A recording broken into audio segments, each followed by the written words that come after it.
Fairly recently, I made the decision to return to the career that I left almost 20 years ago after working for myself for all that time. And I've come up against a number of challenges. I've come up against a lot of emotions. I've had to do a lot of thinking, a lot of self-evaluation, a lot of research to get back to that career. And during that process, over the last 12 to 18 months, I've realised that I'm not the only one who has made the decision that they want to go back to the world of work after self-employment. So I decided to create a community. My name's Emma Hague. I'm a certified Procter Gallagher consultant. I'm also a management accountant, and I'm the founder of the Pivot to Prosperity community, and this is my story. Okay, so I'm going to take you right back to the beginning of my career. In 1999, I was working for an airline. I had been working for that airline as first as a customer service agent and then as a flight dispatcher. I'd been working there for almost 5 years, and I'd really fallen out of love with it. It's very, very stressful. You work lots and lots of hours. Travel industry at that point was very, very underpaid. And I had come to the decision that I wanted to pursue a profession of some kind. Now, all I'd done at that point really was work for the airline. So I knew technical stuff about aeroplanes. I knew, knew my job very well. I knew the airline industry very well. But I was really a customer service agent. That's kind of what I was. And I decided that I wanted to pursue a career, and specifically I wanted to get a profession. I wanted to get into what would be seen as a traditional kind of profession. And I think the reason behind that was that I always envisaged that I would work for myself one day. Okay, my dad always had his own business. My mum and dad worked together in his business. Then my mum was self-employed later on. So it kind of felt like a natural thing for me to want to do. So I went to see a recruitment agent while I was working for the airline and said to her, look, I really, really want to pursue a career of some kind. I don't mind going back to college if I need to. I'd never been to university or college. What can you help me? How could I even start to do that when all I know is customer service? And the advice that she gave to me, I will never forget it. I use this advice for other people. I've used it for my kids. I've used it for other family members. The advice that she gave me was, find a really, really big company that has a customer service department, because that's what you know, that also has lots of other departments, a legal department, an accounts department, warehouse, logistics, manufacturing, all those other kind of departments. And when you've decided what it is you really want to do, if you've got a job there as a customer service agent, you'll be better placed to then at least get experience in one of these other departments. So that was what I did. She helped me choose a profession. We chose accounting just because I'd quite enjoyed maths when I was at school, and I wasn't bad at it. Literally, that was the reason I picked accounting. And she got me an interview with Johnson & Johnson, or a subsidiary of Johnson & Johnson, told them the situation, and they were amazing. They helped me. They got me into the customer service department there. They paid for me to start doing basic accounts training. So I was working full time. I would go to work there at Johnson & Johnson during the day, and then on an evening, twice a week on an evening, I would go to night school, or it was then at a local college, and learn accounting. And they were brilliant. I had the finance director became a mentor of mine. Even though I was working in the customer service department, he would help me get little bits of experience, give me tips. And when an accounts position came up, they let me go for it. And so that's what happened. I then moved into the accounts department in a really junior position, and that's where I stayed. I trained and qualified. I worked there for 8 years. And worked my way up in the accounts department pretty quickly, actually. And by the time I left there, I was the UK financial accountant. So the UK financial accountant for this subsidiary of Johnson & Johnson, which was a big deal, right? I was 29 when I got to that position. I really enjoyed it. I loved the people that I worked with. I loved the whole industrial sort of environment. It was, I loved working with people in manufacturing and sales and the warehouse and getting involved in making, helping make decisions and all that kind of thing. But what happened in 2005 was I fell pregnant with my first daughter, Molly. So it was something that we'd planned. It had taken us a couple of years to get pregnant, actually. But I totally intended to go back to work. I had no real reason not to. I enjoyed what I was doing. I could see a career path that was laid out for me. My friends all worked there. So in my head, baby was going to be born. I was going to have a few months off and then I was going to go back to work. What actually happened was something completely different. Any of you who've got kids will probably appreciate it's not as straightforward as that. And I just, the emotional strain of it all was just too much. I just could not bear to put Molly into nursery. I had an hour and a half commute. I would have had to put her into nursery at like 6:30 on a morning and pick her up at 6:30, 7 at night. Most nurseries wouldn't even do that then. So it was a logistical nightmare. And so what I did was I said, okay, we can't afford for me to job share. I can't afford to go part-time because I was a primary earner at that time. I was on a good wage. We didn't have any savings. We'd never really been able to save. So I couldn't really do anything else, I felt, other than leave my job and go and work for myself, right? So I thought, I'm an accountant. How hard can it be to set up your own business, right? How hard can it be for me to do this stuff at home? Very hard, turned out. So I left there and set up my own accounts practice, and it was awful. I ran it for 2 years, just about 2 years, and it was just the cash flow was terrible.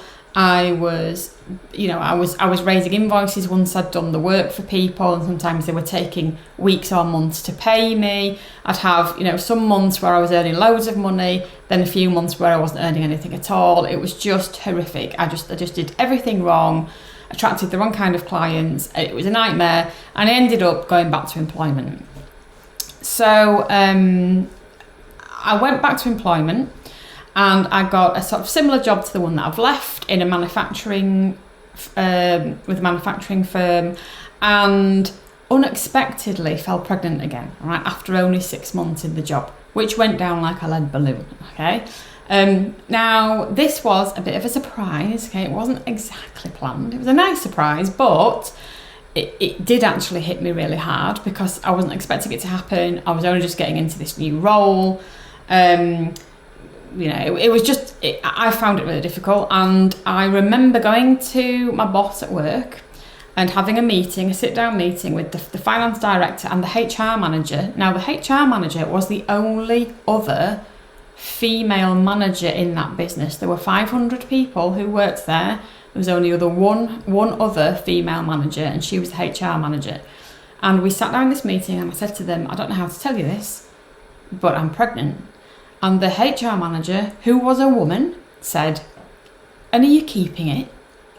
Okay, so at that point, I thought, my future is not with this firm. If this is how they've reacted to me telling them I'm pregnant, how are they going to be if I have to have time off with my baby, right? If my child is poorly, if my elder child is poorly, if I'm poorly, for appointments, all the other kind of things that go on when you've got young kids, I just immediately regretted having packed in my business. So I decided that I was going to do it again. I decided when baby number 2 arrived, I was going to go self-employed again, and I was going to do it all completely differently. And so that's what I did. So this time, while I was on maternity leave with baby number 2, I set up my own business again. I got a coach. I did marketing training. I did all kinds of programs and courses and workshops and webinars on how to set up your own business and how to get clients. And I filled my business within about five or 6 months. I'd got all the clients I needed and replaced my salary, replaced the salary that I'd had at the manufacturing firm. People were paying me monthly. It was great. Okay, it was really, really good. And it carried on like that for quite a number of years.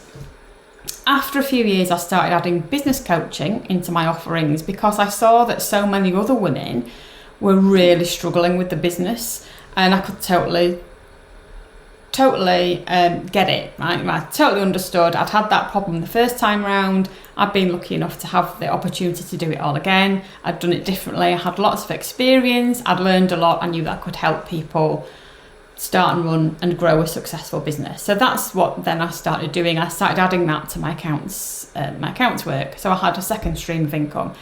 And then about 7 years ago, I found Bob Proctor. Okay, Bob Proctor, if you've never heard of Bob Proctor, maybe you've seen The Secret, the movie The Secret, maybe you've read the book or listened to the audiobook. Bob was one of the contributors to The Secret. He was one of the world's leading experts on the topic of human potential and growth. Okay, he taught me personal development. He taught me how to grow as an individual and how to help my clients to grow. Okay, because what I had found during my business coaching, helping other women to grow their businesses, was that I could give them all the technical stuff, so I could help them work out who their ideal clients were and what it is that they needed and how they could help them, and we could put together a step-by-step system, and I could help them put the programs together and all the rest of it, and they could have this amazing program laid out, a business laid out. But when it actually came to going out and speaking to these clients and do what they needed to do to market their business, they were hitting all kinds of roadblocks, and that was nothing to do with the actual practicalities. It was nothing to do with not having ideas. It was nothing to do with not knowing what people wanted. It was to do with what was inside them. Okay, it was to do with the changes that they need to make to themselves in order to become successful. All right. So, and I was just completely hooked. I got hooked on personal development, on the law of attraction, on all of that kind of mindset stuff, and all the sort of internal stuff that needs to happen for you to be successful at anything. So I became one of Bob's consultants, and I started delivering his Thinking into Results program and his Lead the Field program, and I was trained and mentored by him until he passed away a couple of years ago. So 2020, fast forward 2022, that was when Bob passed away. Now, a few months beforehand, I had made the decision that I was going to close my accounts practice and I was going to focus entirely on personal growth and personal development coaching and delivering Bob's trainings.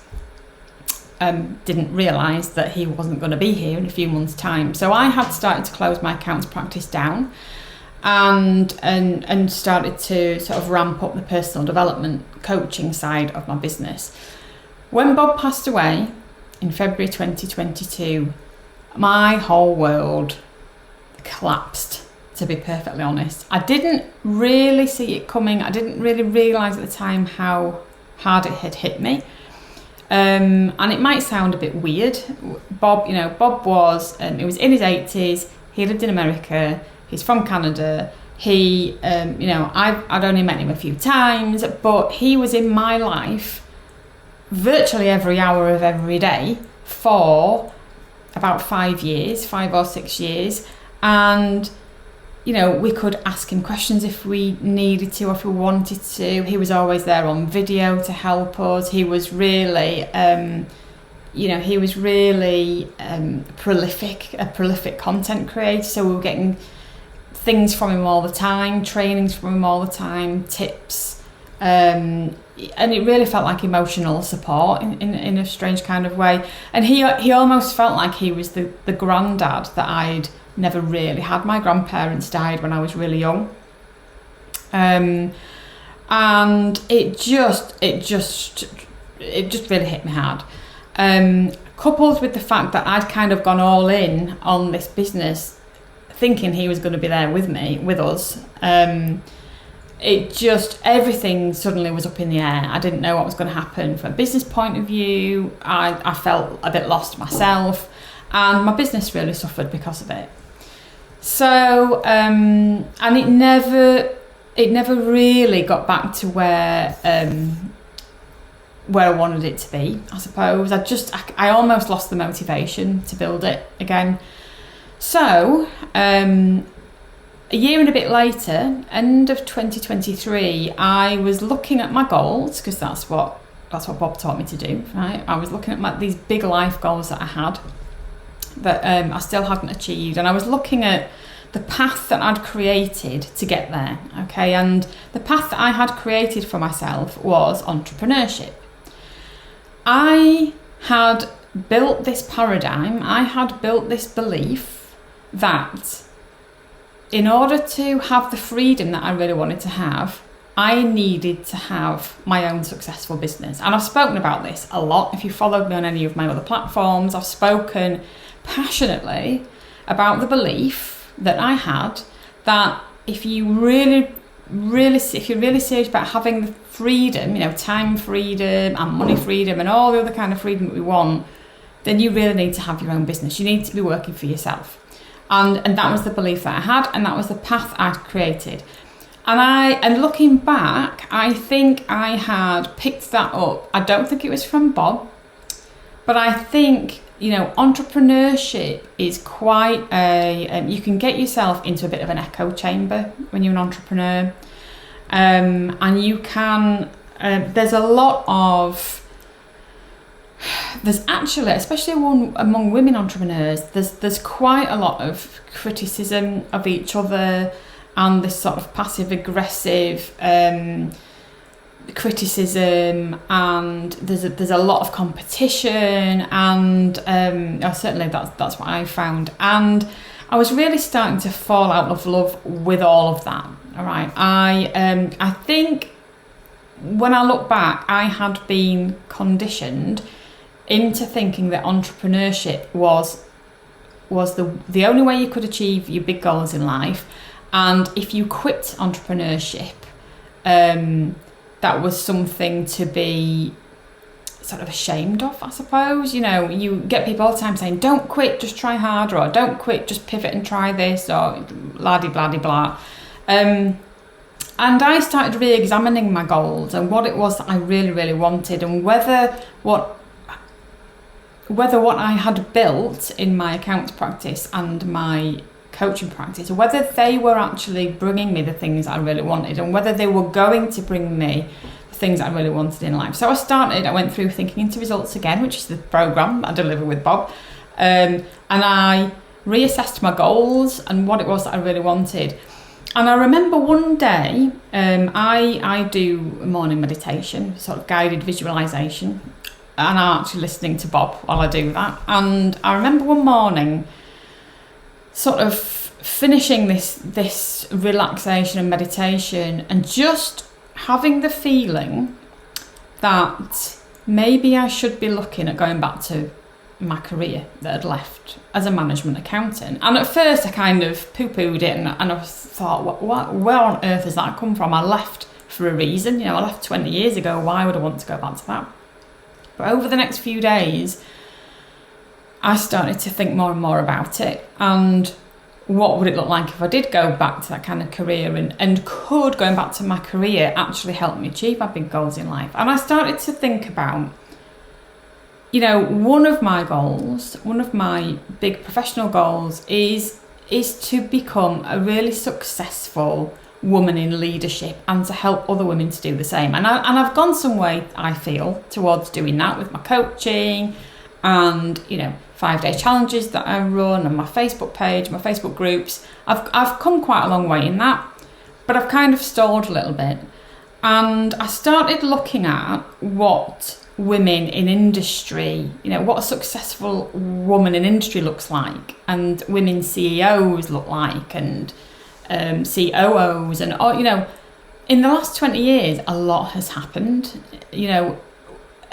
A woman's career now looks completely different to how it did 20 years ago, and the things that are available, the ways of working that we have now are completely different to 20 years ago. So I started reevaluating it, and I made a decision after following lots of different successful leaders and sort of reading lots of books about women who succeeded in industry, I made the decision, this is what I want to do. And actually, I think this is what I was always supposed to be doing. I think the path to my big life goals lies in going back to my career.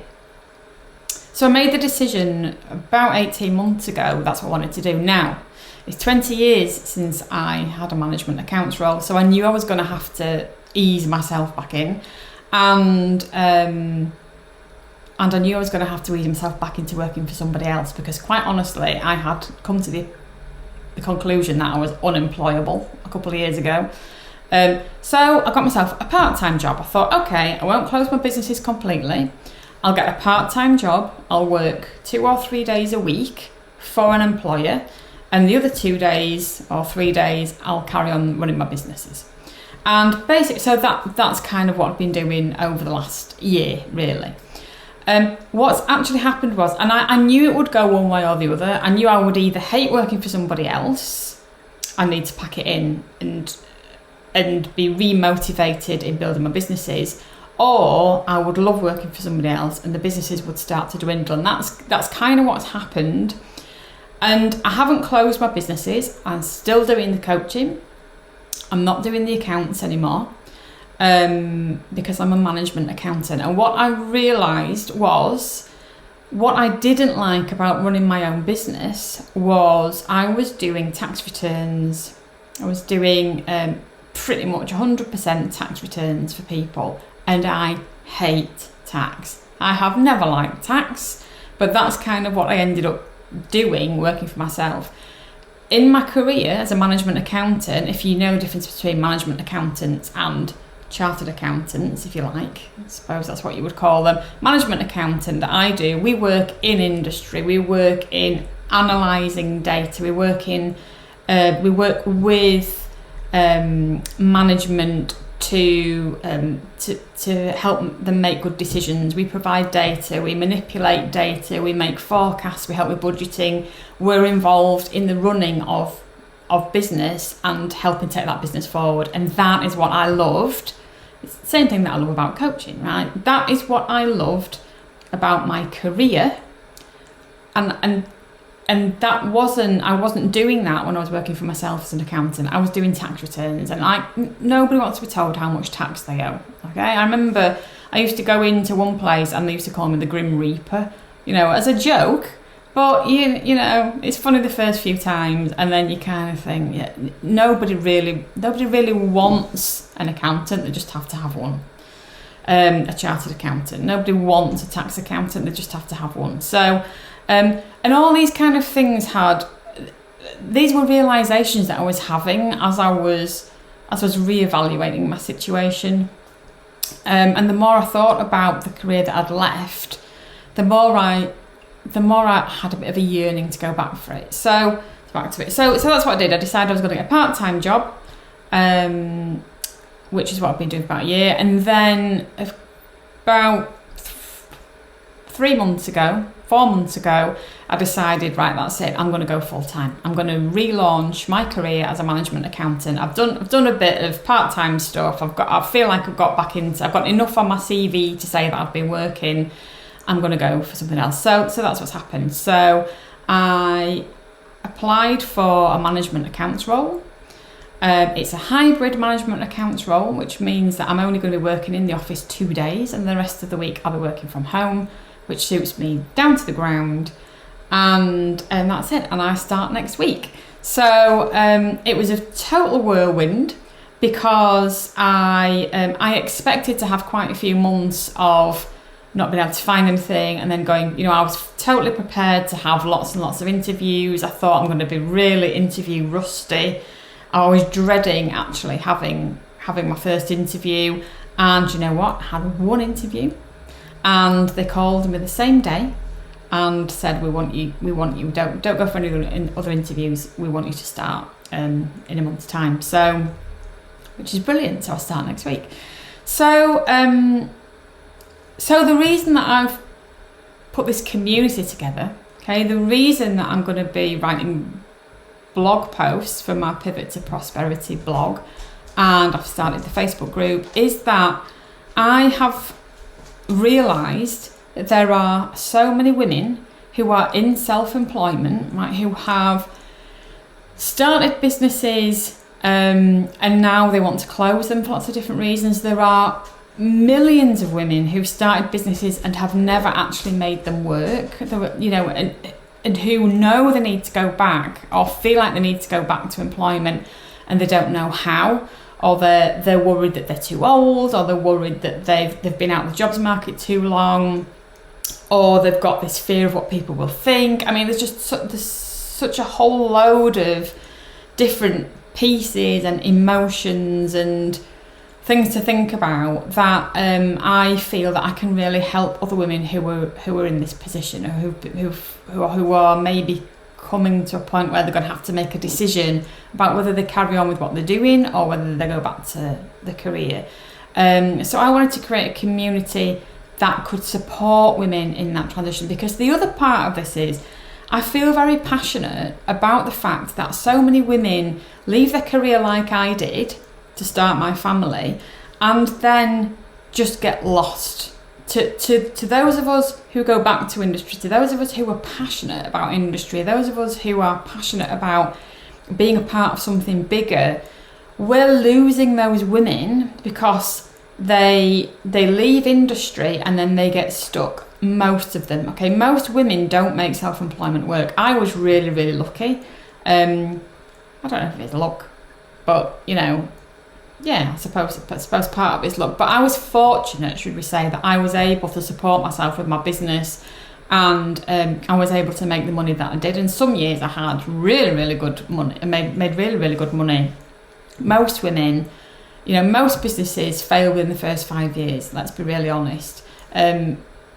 Run by men and run by women. This isn't a slight on women business owners. This is just saying that sometimes you have to pivot, right? Sometimes you have to make the decision that actually, is this going to get me where I really, really want to go? Or do I need to look at going back to the career that I left? Would going back to the career that I left actually be a better option for me?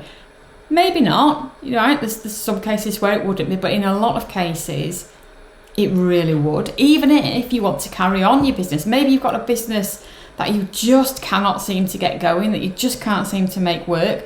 And the stress of not having any money is feeding into that, right? Because it's a downward spiral once you start to stress about money and you're worrying how you're going to pay the bills. You're not in the right mindset to build a successful business. So even if you want to carry on building your business, would it be worth your while to reignite your career and get a job that you can build, a career that you can build, and also, have a passion project?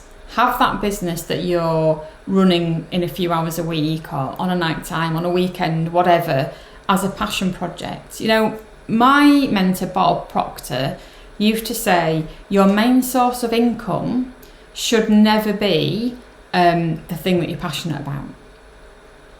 Right? He used to say, the thing that you're reliant on for money should never be the thing that you're passionate about.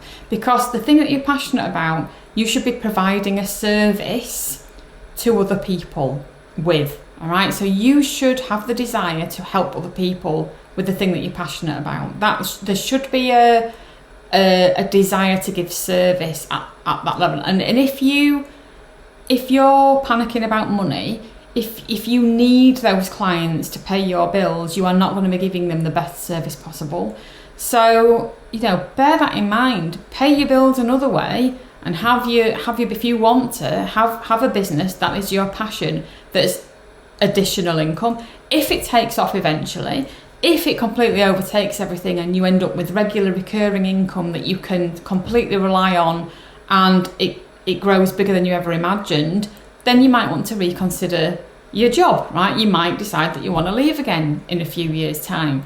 But just consider it, that's all I'm saying. And for those of you who have considered it and you know that you need to go back to your career and that actually you can become the successful woman that you really want to be with a predetermined path in your career, because that that is something that I really miss. Structure is something that I really miss. If you join a really big company, whatever level you join them at, most big companies nowadays have ways to help you build your career within their structure, and that is invaluable. You know, that is somebody laying out the dots and showing you what you need to do to get to where you want to go, and that's something that we don't have as entrepreneurs, despite people telling you that they can give you the path and all the rest of it.